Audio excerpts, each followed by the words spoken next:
Good evening, everyone. Welcome to the News Today edition of 24th of December. My name is Anuj and I will be taking today's session. In today's session, we will be covering 5 main news and 8 quick update and 1 personality in news. In first main news, we will be covering about the ISRO's LVM-3 M6 mission, which has successfully placed the Bluebird Block 2 satellite in low Earth orbit.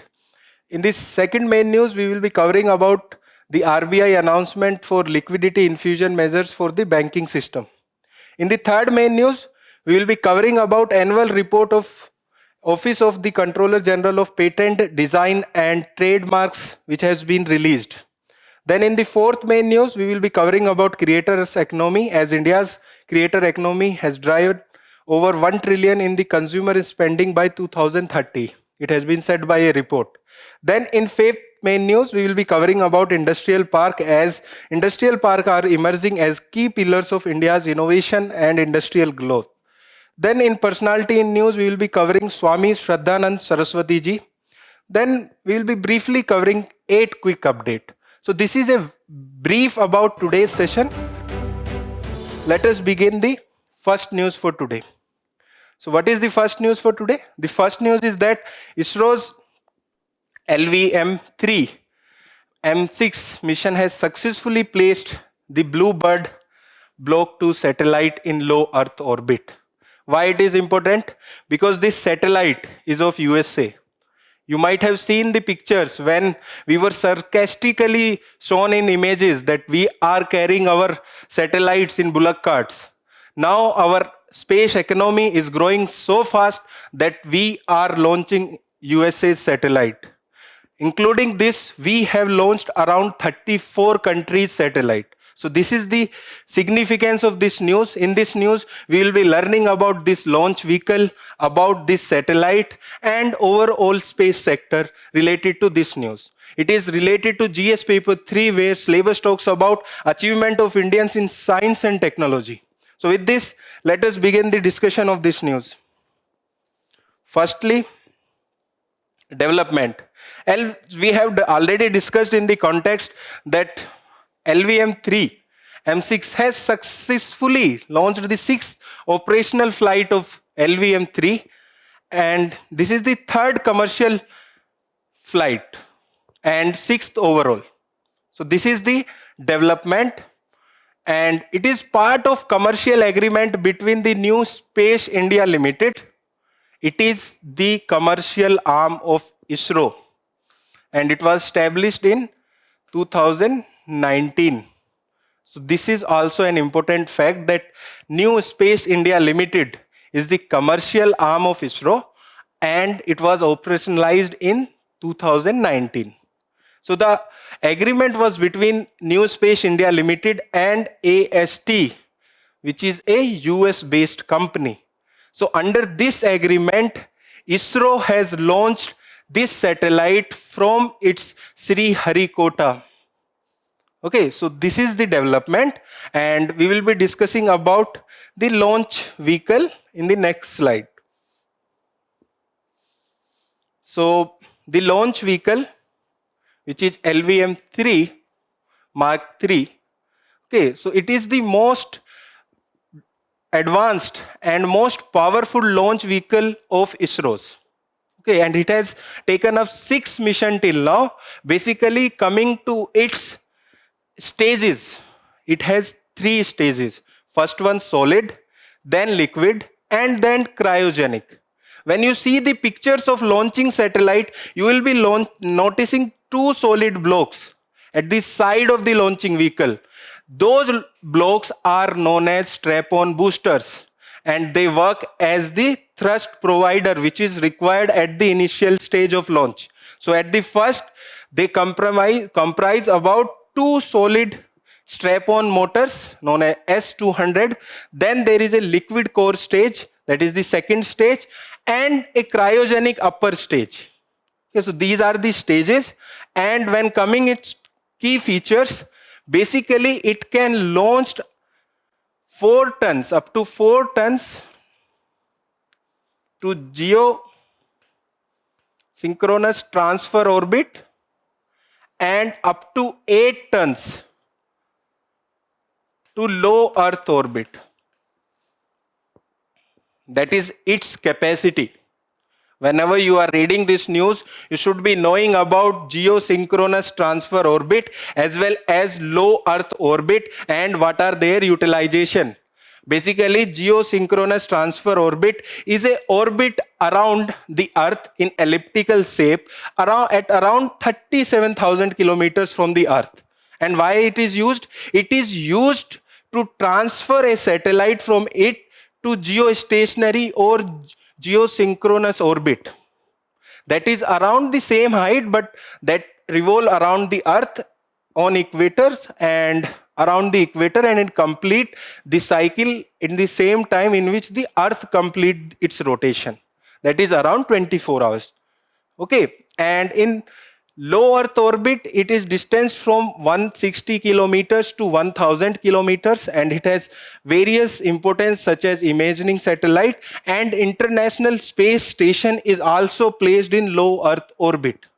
It is there from 160 kilometers to 1000 kilometers. Then there is medium Earth orbits. Then it comes the geosynchronous transfer orbit.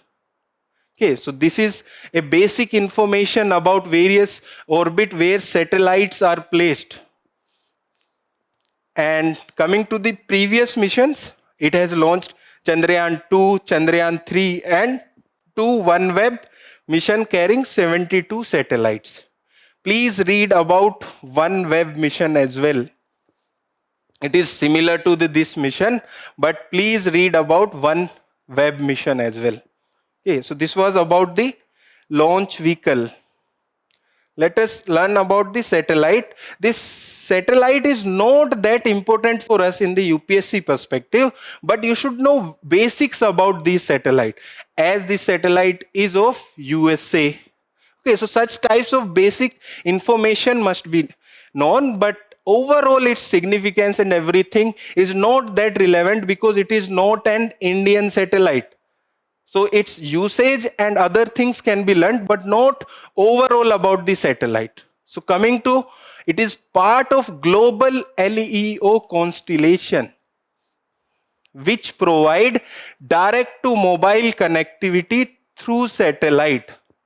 So basically, to providing satellite connectivity to mobiles which are there in standard places or in places where there is no accessibility to the towers, such types of satellite based communication can be used, and it will provide 4G, 5G, voice as well as videos, calls, text, streamings and data. Basically what we are using today, it will provide all the services. So this is about Bluebird Block 2. Okay, and this launching vehicle is also known as Bahubali. So you might be reading in various newspapers that Bahubali has launched. So this launching vehicle is also known as the Bahubali of India. Okay. Now coming to the key features, it carries an array that is around 223 meters square, making it the largest commercial communication satellite ever deployed in low Earth orbit. Okay, mostly communication satellites are placed in geosynchronous orbit, but here it is placed in low Earth orbit. Okay, and it is the largest commercial communication satellite. And this is the heaviest payload, up to 6,100 kgs, to be launched by LVM-3. When we were discussing the features of LVM-3, we have discussed that its capacity is up to 8 tons to transfer into low Earth orbits. And here the weight is around 6,100 kgs. So this was about the satellite. We have learned about the launch vehicle. We have learned about the significance or the overall role of the Indian Space Agency. Okay.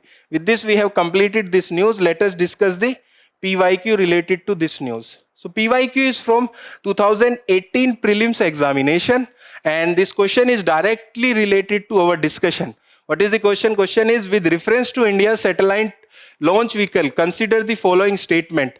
PSLV, earlier launch vehicle, Polar Satellite Launch Vehicle, said launch satellite useful for Earth resource monitoring, whereas GSLV, which is the another name of LVM-3, are designed mainly to launch communication satellite.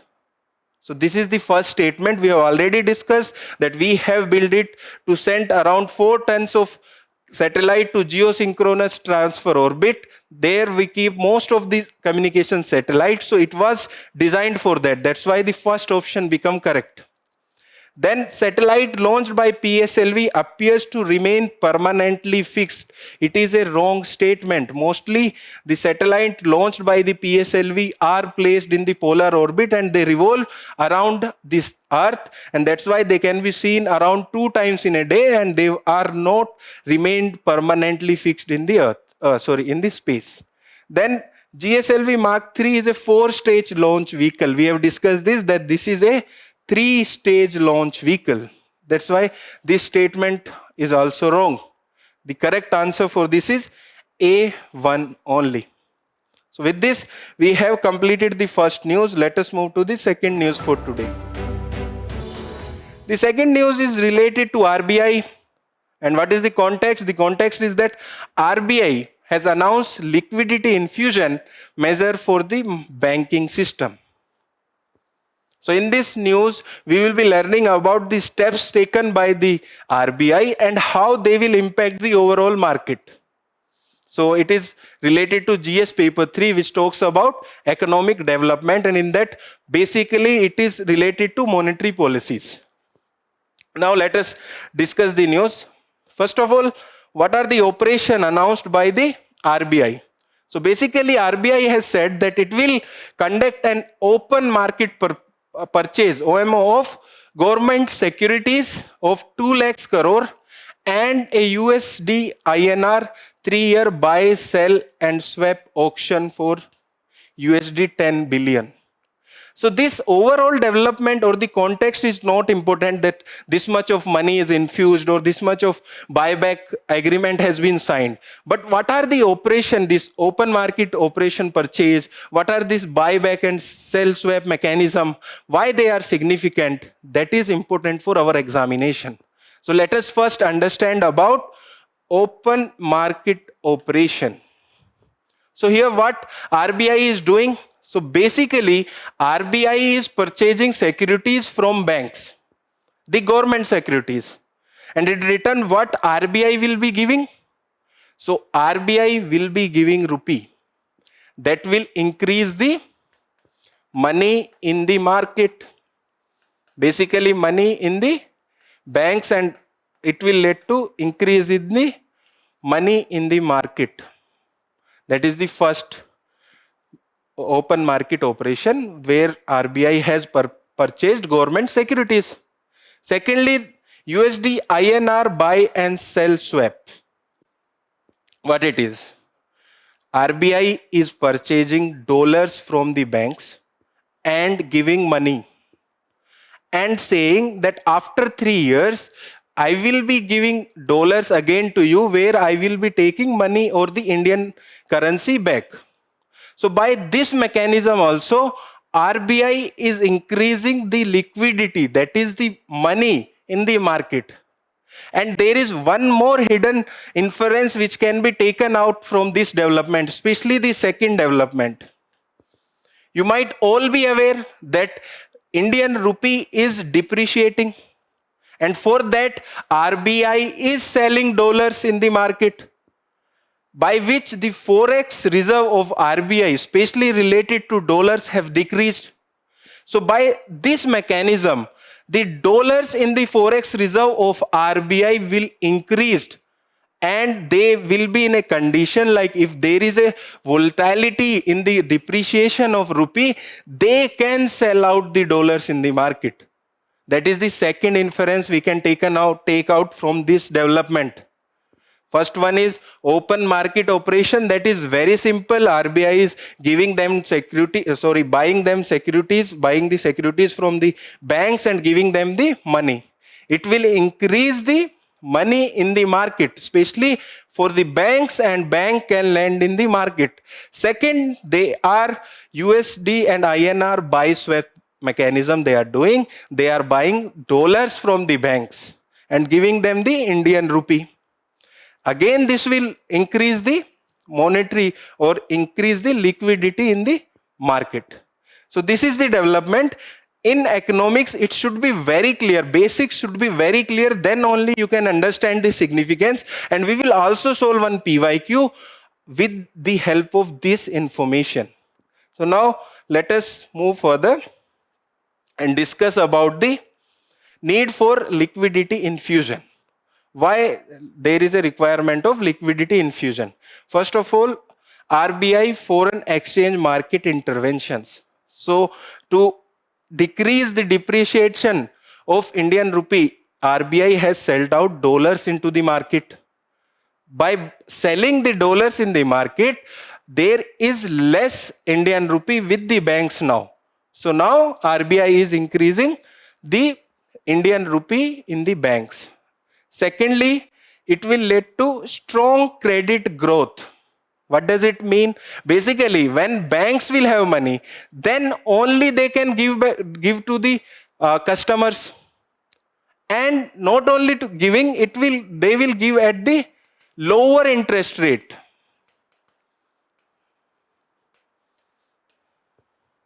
So basically, it will lead to increase in the utilization of Indian rupee in the market, which can lead to increase in the GDP of the India. That is the basic aim of this liquidity infusion. Then there are other reasons as well. These are some technical reasons such as advanced tax outflow which has been taken, then significant foreign portfolio investors selling in the Indian equities. So these are some other reasons, but basic two reasons we have clearly understood. Now let us move to the next part of this news. In the next part, we will understand about the other liquidity infusion instruments. Whenever you are starting or reading economics, you should be very clear about these instruments of RBI. One is quantitative tools and another one is qualitative tools. What is the difference between them? If you know the difference, you will understand them very clearly. Basically, quantitative tools means controlling the cost and the quality. This is the meaning of quantitative tools. Then what is the meaning of qualitative? Basically giving the direction to the credit.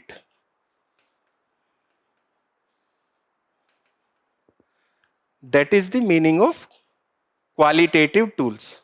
And what all come under the quantitative tools? That is liquidity adjustment facilities, under which there is repo and reverse repo. Then cash reserve ratio, which banks have to keep with the RBI.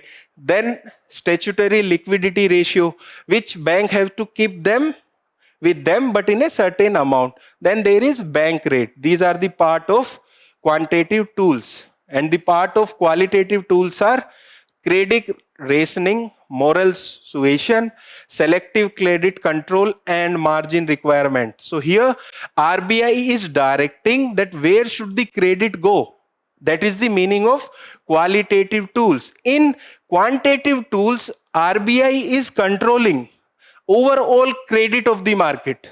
So these are the liquidity infusion instruments are there with the RBI. So let us move to the next slide of this news.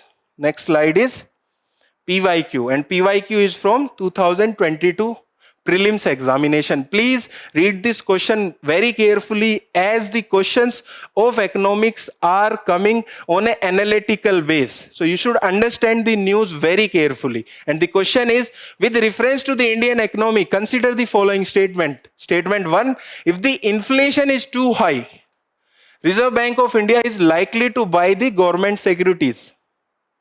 That is the first statement. Then if the rupee is rapidly depreciating, RBI is likely to sell the dollars in the market. Let us first decode the first statement. If the inflation is too high, that means there is a lot of money in the market. Money is in surplus. So in that case, do you think RBI is likely to buy the government securities? If RBI will buy the government security, that will further increase the money in the market. So this is an wrong statement. With this information only, we can find out the answer, because A also carries the one option, C carries the one option, D also carries the one option. Then answer is automatically B. 2 and 3, even if you don't know about 2 and 3, then also the answer will be B. But let us read out the second and third statement. Second, if the rupee is rapidly depreciating, RBI is likely to sell dollars in the market. Basically, if rupee is depreciating, that means there is a paucity of dollars in the market. To increase the availability of dollars, obviously RBI has to sell the dollars in the market. We have discussed this. Then third statement, if interest rate in USA or European Union were to fall, that is likely to induce RBI to buy dollars. Even in this case, what will happen is, if there is fall in interest rate in USA and European Union, then they will come and invest in India. And that will increase the value of Indian rupee. In that case, RBI will likely to induce to buy dollars. So that is the meaning of second and third statement, and answer is B, 2 and 3 only. And with this question, you can understand how analytical questions are coming in the economics examination. Okay, so with basic information, you should be clear with the idea that where all this information can be used. So with this, we have completed the second news. Let us move to the third news for today. And third news is about annual report 2024-25 of Office of Controller General of Patent, Design, Trademark, which has been released. In this news, we will be learning about IPR policy, what all comes under the IPR, and what are the key findings of this report. It is again related to GS paper 3, which talks about industrial policy and their effect on industrial growth. So let us discuss this news. There are PYQ related to this news that we will be discussing after the discussion of this news. So what is the development? Development is that this report showcases the trend related to IPR landscape in India. So that is the development. It shows about the trend, growth or downfall of the IPR in India. And what are its key findings?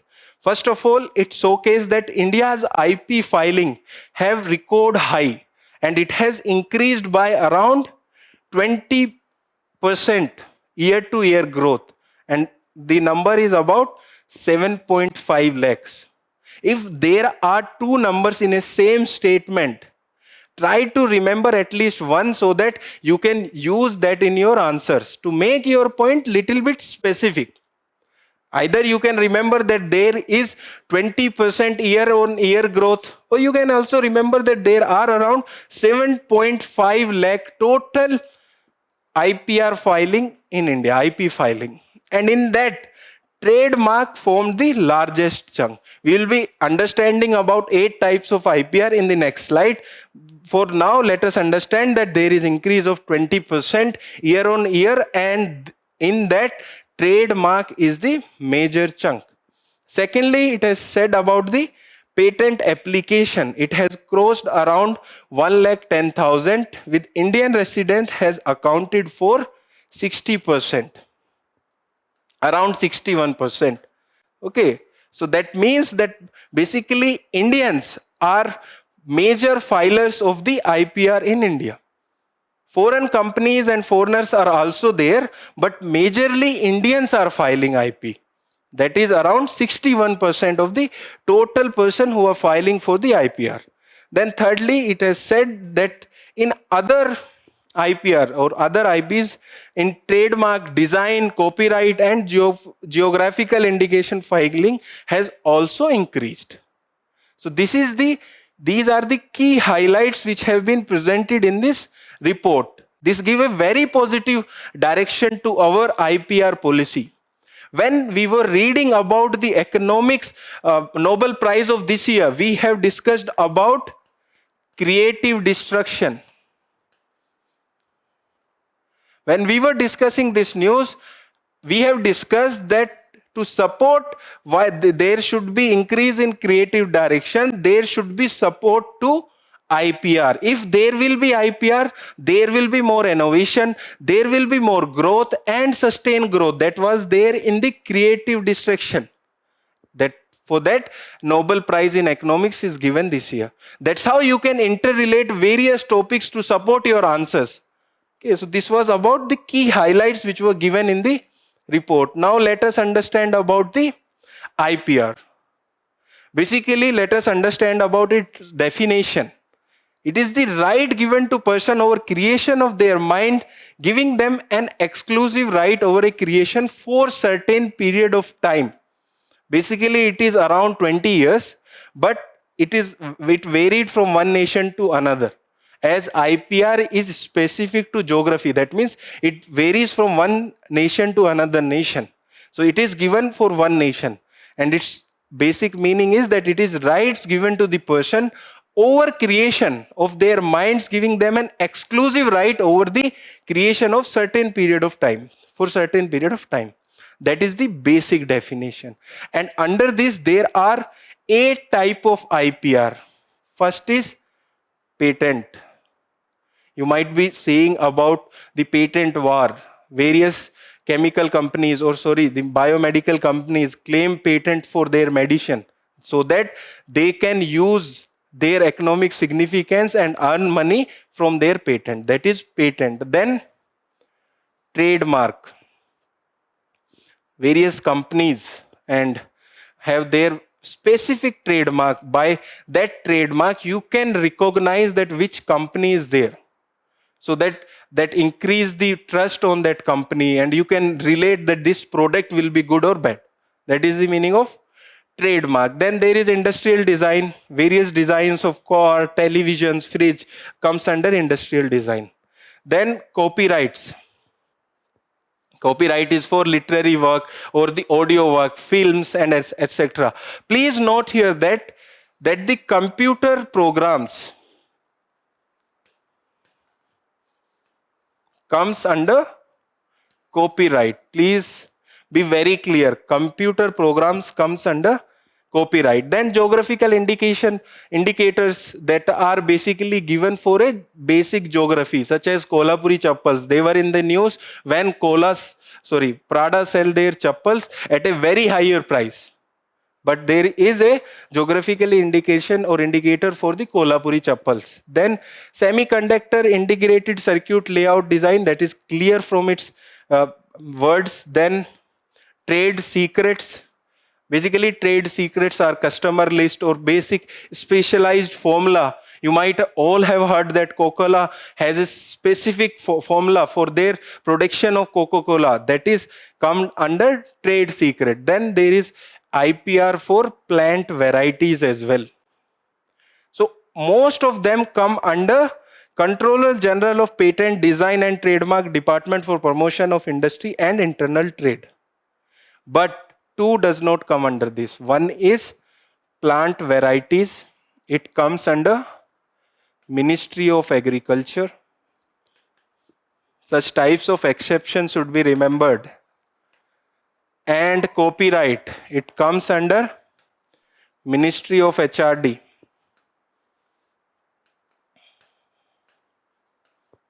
Also Ministry of Education, basically known now as Ministry of Education.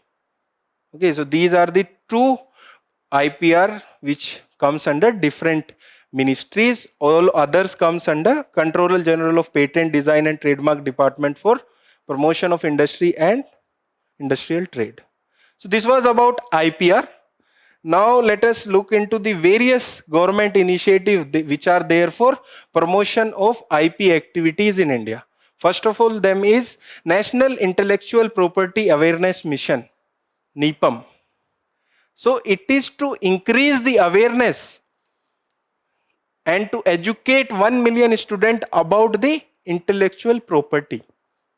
So there should be awareness, and by this mission, government is educating around 1 million students about intellectual property. Then there is capacity building as well. In this, we can give example of SPRIA scheme, which try to integrate the IPR education into the higher learning. Then there is National IPR Policy 2016, which is under DPIIT, which is a comprehensive framework to promote IP creation, protection, and commercialization, which is aligned with the global best practices. Here you should know about TRIPS, which is for IPR under WTO, and it is the part of Doha agreement as well. There is a direct PYQ related to this policy. This policy was launched in 2016 and there was a PYQ in 2017. We will be discussing that PYQ in the next slide, but for now let us read out clearly again. It is a comprehensive framework to promote IP creation, protection, and commercialization, which are aligned with the global best practices. Lastly, digitalization, that is IP Sarthi chatbox, which is an AI powered assistant and which help in better filing of the patent application. So these are the initiatives which are taken by the Indian government for IP activities. Now let us discuss the PYQ which are related to this news. First PYQ is from Prelims, as I have already told you. It was there in 2017 and the question is, with reference to the National Intellectual Property Right Policy of 2016, consider the following statement. First, it reiterates India's commitment to Doha Development Agenda and the TRIPS agreement. We have discussed this is a correct statement. Then, Department of Industrial Policy and Promotion, DPIIT, is the nodal agency for regulating intellectual property right in India. These are the two statements and both these statements are correct.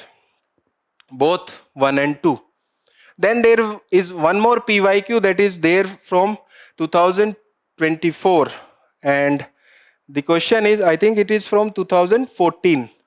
Question is, what is the present world scenario of intellectual property right with respect to materials? Although India is a second in the world to file patent, still only a few being commercialized. Explain the reason behind this less commercialization. It is a 2024 PYQ of mains. So basically they are asking about intellectual property right all over the world and especially in India. Although India is second in the world to file patent, still only a few have been commercialized. So you can write about the issues where their invention does not materialize into the innovation. So this is the PYQ of 2024 mains examination. So with this, we have completed this news. Now let us move to the fourth news for today. The fourth news is about the creator economy, also known as the orange economy. And the development here is that according to one report, India's creator economy will drive over 1 trillion in consumer spending by 2030. This is the report. I think you might be having one friend who might have started a YouTube channel. So this news is related to that only, that India's creator economy to drive over 1 trillion in consumer spending by 2030, and it is also related to GS paper 3 which talks about economic development. So let us discuss this news in detail. First of all, what is the name of that report? It is report by the Boston Consulting Group report. And it has said that 2 to 2.5 million creator in India are influencing more than 30% of consumer with around 350-400 billion in consumer spending. I think you might be using Instagram. Whenever you think to buy something, there will be ad on Instagram or other platforms, social media platforms such as YouTube, Facebook and other, where they will nudge you to buy that product. Even though you might be avoiding, but they will nudge you to buy that product. That is the basic finding of that report, that 2 to 2.5 million creators in India are influencing more than 30% of consumers with around 350 to 400 billions in the consumer spending. And this spending is in dollars. I think if you are using social media, one or two product of yours might be very clearly influenced by the social media. Okay. Now let us understand about creative economy. What it is. It is also known as orange economy. Okay, so basically it is an ecosystem which involve creators, platform, brands and third-party intermediaries who collaborate and generate revenue through content-driven models. You might have all seen the content on YouTube, Instagram, where they say to that this product is nice or this product is not that good and these are the benefit of this product. So such type of promotion and such type of development is known as the creative economy. And we Indians are moving at very fast pace in the creative economy. Now let us understand its significance and challenges. What are the significance? Significance. Presently, it is a $30 billion industry. That is in US dollars, which is a high number. Then around 8% of India's working population is directly or indirectly working in the creative economy. Then it contributes around 20% to gross value added. What is gross value added? Basically, gross value added is the total output of the economy minus the intermediaries. And you can also calculate GDP by it. That is gross value added plus the taxes minus the subsidies. If you have seen the recent papers and observe the trend, UPSC is giving numbers in economic papers and asking you to calculate something. Suppose they have given GVA, they have also given the taxes, they have also given the subsidies and asked you to calculate GDP. Don't think that question is from CSAT. That can be in GS paper 1 as well. Please follow the pattern which can be noticed from UPSC prelims examination. There are key challenges to the creative economy as well. First of all, inconsistent monetization opportunities. As we have discussed when we were discussing the context, that one of your friend might have started a YouTube channel, but he or she would not have continued it because of inconsistent monetization opportunities. Then stringent platform algorithms. There can be strike and there can be algorithm where that platform will be promoting one product but not the other. These are the other issues. Then IPR issues are there. Then trust and authenticity. Under this, fake followers.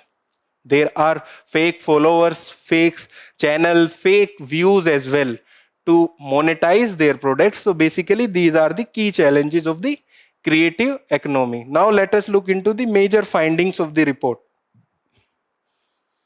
First of all, the finding is supporting infrastructure in India. It is saying that digital content watch time is increased from 6.6 hours to 10.9 per week, which is a high number. And if you notice your screen time, you might have noticed that it keep on increasing if you don't monitor it. And please be very aware. Suppose you are watching a movie and hero or heroine, lead actors of the movie, are trying to clear the examination, but they are waking up and using the phone and sleeping again. Then again they are saying that we will prepare tomorrow. You will not watch that movie. Similarly, don't waste your time in watching digital platform unnecessarily. You can use it for education purposes, but not for consumption unnecessarily. Okay. Secondly, there is the finding, there is demographic expansion. The report has found out not only children's but various demographics are using this creative economy. That can be elders, that can be middle-aged people as well. Then they talked about the leading categories. It can be very clear that the short-time videos, are the leading or the dominant content format. And in that, comedy is the most viewed genre. Then They talk about brand spending. It has found out that 70% of brands are expecting to increase their creator budget by 1.5 to 3 times over the next 2 to 3 years. Most of the advertisement now are available on the digital platform. It is very rare to find advertisement on the published platform such as billboards and etc. There, the budget of the companies is shifting from billboards to the digital platform that you can notice in your surroundings as well. So these are the findings of this report. There are no direct question from this news, but in various questions this information can be used. Okay, so this was the fourth news for today. Now let us discuss the fifth news. The fifth news is about the industrial park. There is a report that has said that industrial park are emerging as the key pillars of India's innovation and the industrial growth. In this news, we will be learning about industrial park, then their importance and what are the trends recently which has been observed. It is also related to GS paper 3 which talks about economic development. Now let us understand this news. So basically let us first understand what are industrial park. That is clearly there in the report. So it is a developed partnership with the state government and private sector. They offer shared infrastructure, streamline approval and a predictable regulatory environment. Suppose you have a company and you want to open that in some area. So it will be most likely that you will open that company in a place where there is a shared infrastructure, streamlined approval and a predictable regulatory environment. Otherwise, for you, opening that industry or opening that company will become very difficult. That is the meaning of industrial park. And the context here is that the industrial parks are leading to innovation and growth in India. And why they are leading to growth and innovation in India? There are some benefits which are related to industrial park. And what are those? Regulatory regime. Basically, there are incentive-based rules for labor, land use, and foreign investment. So you can get better opportunities for land and the foreign investment. Then there is integrated infrastructure. So suppose there is a warehouse of another company, you can use it until you are building your warehouse, or you don't have a separate warehouse and you don't require it, but you require it for a small purposes, then you can use the shared infrastructure. Then defined geography. The geography and the master plan of that land is defined, so for what the specific area can be used. Then dedicated management. For the IPR, the management is dedicated so that the single authority oversees the various entry and the regulatory compliances. So it becomes easy for a company to comprehend the various policies.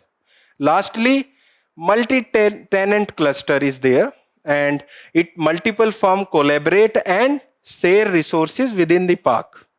These are some essential of the industrial park. In this essential, you can also learn about the significance, as the significance will be similar to the essential of the industrial park. Now let us move further and understand about the status of industrial park in India. First of all, India has more than 4,500 industrial park as per India's Industrial Land Bank. And there are 306 plug and play industrial park. What is this plug and play? So there are infrastructure. You will be given that infrastructure, and with the approval, you can start the company. That is the basic meaning of plug and play. Basically, you are plugging something and playing that. This is here, it is for infrastructure or the companies. That is plug and play industrial park. Then there are 20 parks and smart cities are being developed under the National Industrial Corridor Development Corporation. This National Industrial Corridor Development Corporation is also important. There are around 11 industrial corridor which are under construction. In those, 4 are completely built, which is India to Mumbai, Mumbai to Bangalore, Bangalore to Chennai. I think there are some 11 corridors. Please learn about those 11 corridor and mark them on your Indian map. There can be direct or indirect question from the industrial corridor of India. So these are the status of IP in India. Now let us move further and understand about the initiative taken by government to promote them. First of all, plug and play industrial park. We have understand the meaning of plug and play.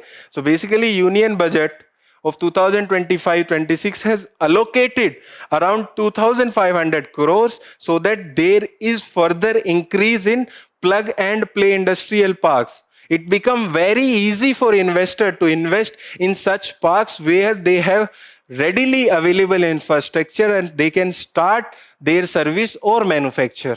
Secondly, India's Industrial Land Bank, which is developed by DPIIT as a centralized platform offering spatial and non-spatial information on the industrial land. What is this spatial and non-spatial information?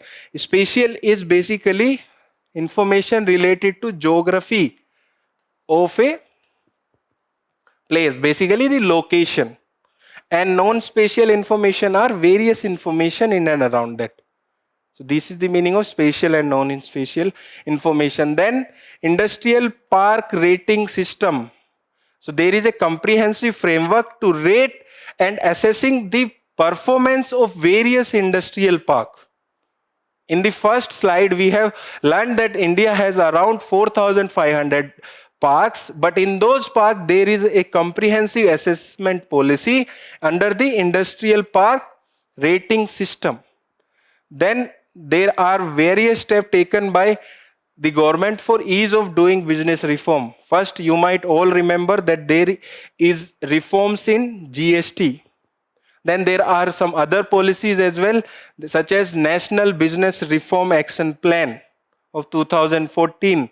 It assesses the performance of various states and rank them according to ease of doing business in that state.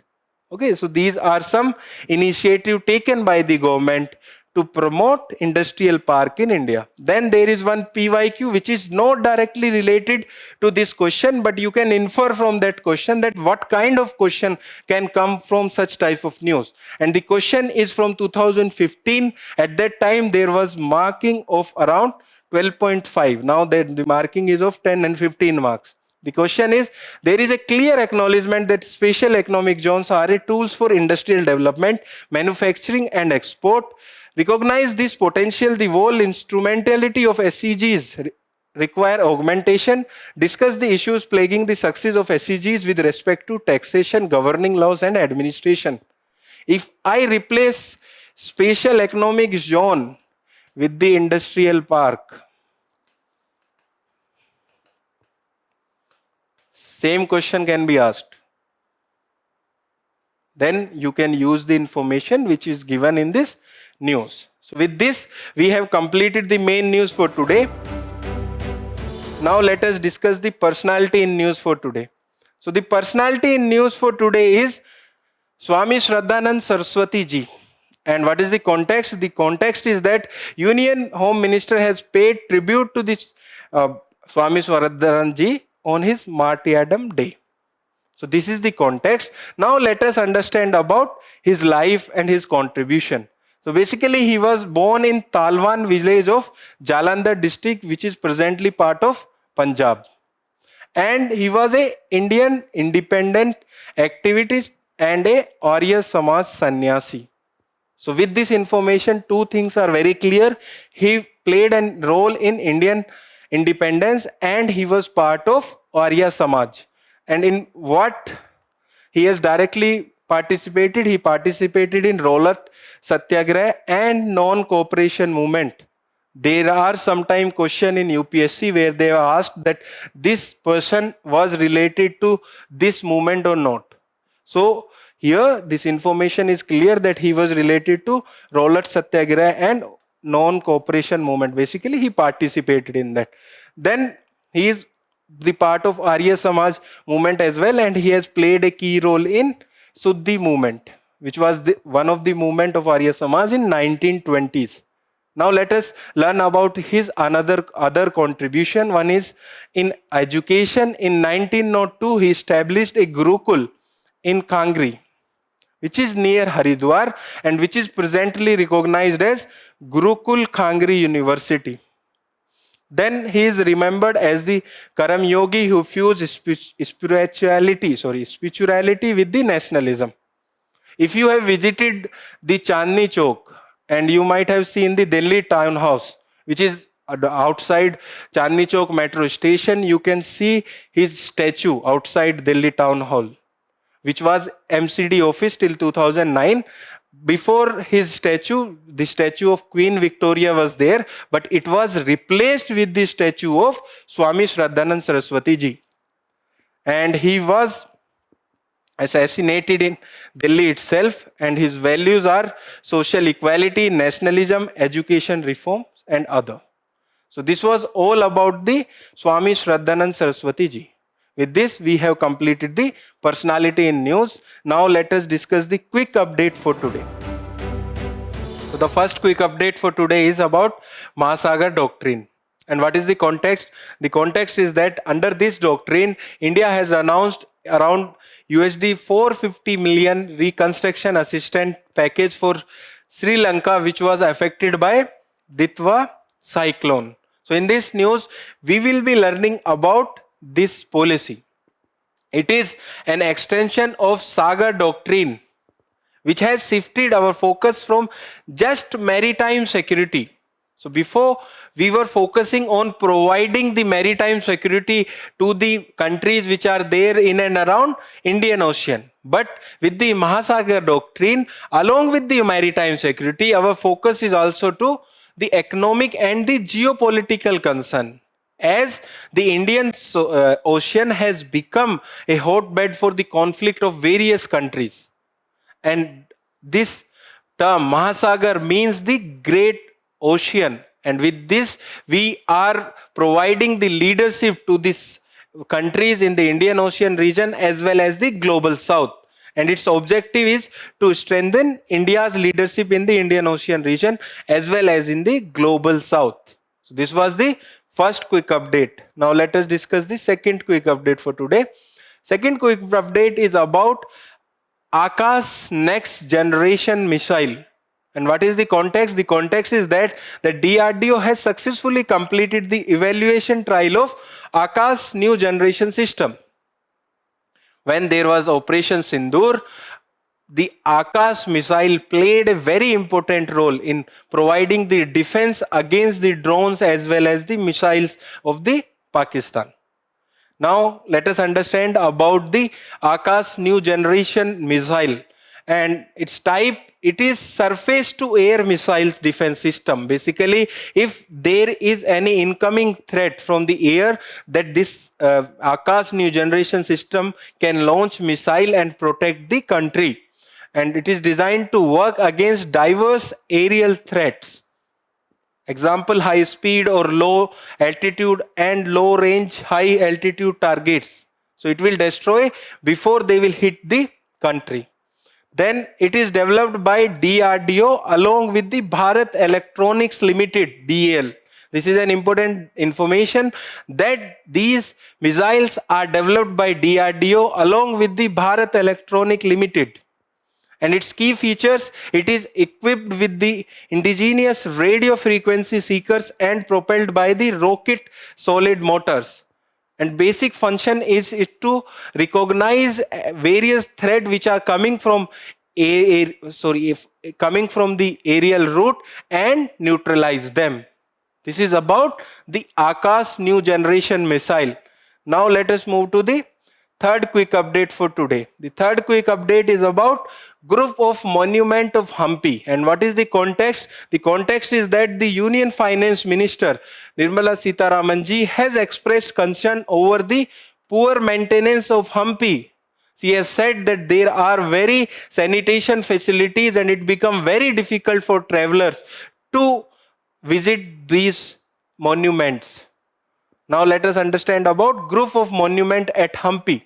Basically, it compromises mainly the remnant of capital city of Vijayanagar Empire that was there from 14th to 16th century, and it is located on Tungabhadra river.